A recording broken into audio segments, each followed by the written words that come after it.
Everybody always talks about the rags to riches story in hip-hop, but there's a whole side of the game people don't talk about enough, the rappers who never had it rough at all. Some of the biggest names in this culture actually grew up comfortable, sometimes flat-out wealthy, way before they ever touched a microphone. Today, we're breaking down some of the rappers who came from money and how that background shaped the artists they became. Let's start with Kanye West. A lot of people assume Kanye came from the streets because of how raw his early Chicago material sounds, but his upbringing was actually pretty stable and academic. His mother was a college professor who eventually became the chair of the English department at Chicago State University, and his father was a photojournalist who later became a Christian counselor. Kanye even lived in China for a year as a kid because his mother was teaching there. That academic, well-traveled background is part of why his early music leaned so heavily into ideas about class and materialism. He was watching that world from a different angle than most of his peers, almost like an outsider looking in at street culture rather than someone who lived it firsthand. Then you got Diddy. Sean Combs did lose his father young, but by the time he was coming up, he was attending Howard University, one of the most respected historically black universities in the country, before he even got into the music business as an intern. His family wasn't ultra-wealthy, but he had access to education and opportunity that a lot of artists in his generation didn't have, and he used that foundation to build one of the biggest business empires in hip-hop history, eventually becoming one of the wealthiest men in the culture through record labels, liquor brands, and media companies. Let's talk about Drake. Growing up in Toronto, Drake's mother was a teacher and his father played drums professionally, and while his family situation wasn't flashy rich, he had a level of stability that stood out, especially once he landed a role on the teen drama Degrassi as a teenager, which gave him steady income and industry access most rappers his age never had. That head start, combined with early acting money, gave him a completely different launching pad into music than artists coming straight off the block, and he's talked openly in interviews about how that Degrassi money let him fund his early mixtapes without needing outside investment. Now let's bring up Childish Gambino, also known as Donald Glover. Glover grew up with two parents who worked in childcare, and by the time he was a teenager, he was already getting into elite academic and creative circles, eventually attending New York University's prestigious Tisch School of the Arts. From there, he got hired as a writer on 30 Rock while still in his early 20s, a job that put him around some of the most respected names in comedy before he even dropped his first real rap project. His path into music came through education and entertainment industry connections most artists don't have access to, and that same intellectual, genre-bending approach carried directly into his music career. Let's talk about Earl Sweatshirt. Earl's mother was a law professor and civil rights attorney, and his father was a well-known poet from South Africa.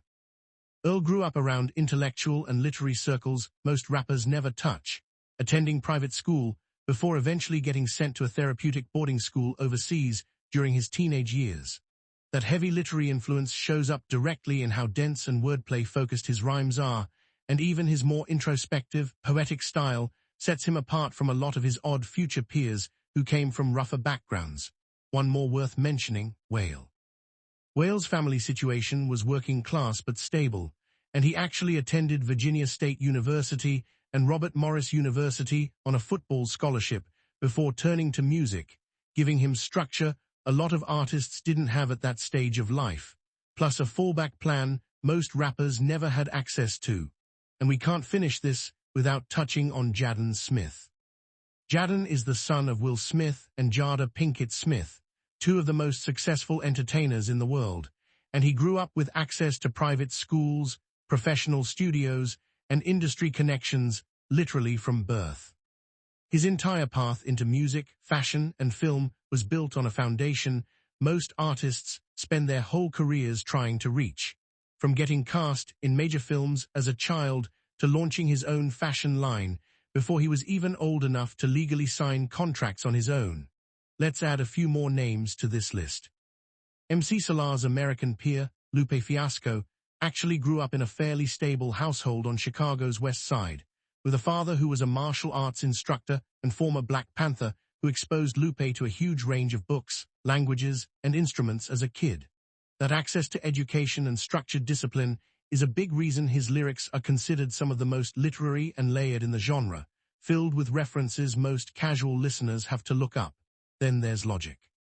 His upbringing was chaotic in some ways because of family struggles with addiction, but he's talked about attending a well-resourced school district in Maryland that gave him access to music production equipment and technology most inner-city schools didn't have, which is part of why his early mixtapes had such a polished, professional sound compared to a lot of his peers coming up through more underfunded systems.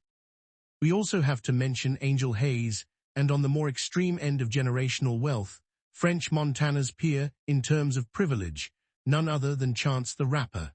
Chance grew up in Chicago's West Chatham neighborhood in a solidly middle-class, politically connected household. His father worked as a staffer for the mayor's office and later in the Obama administration.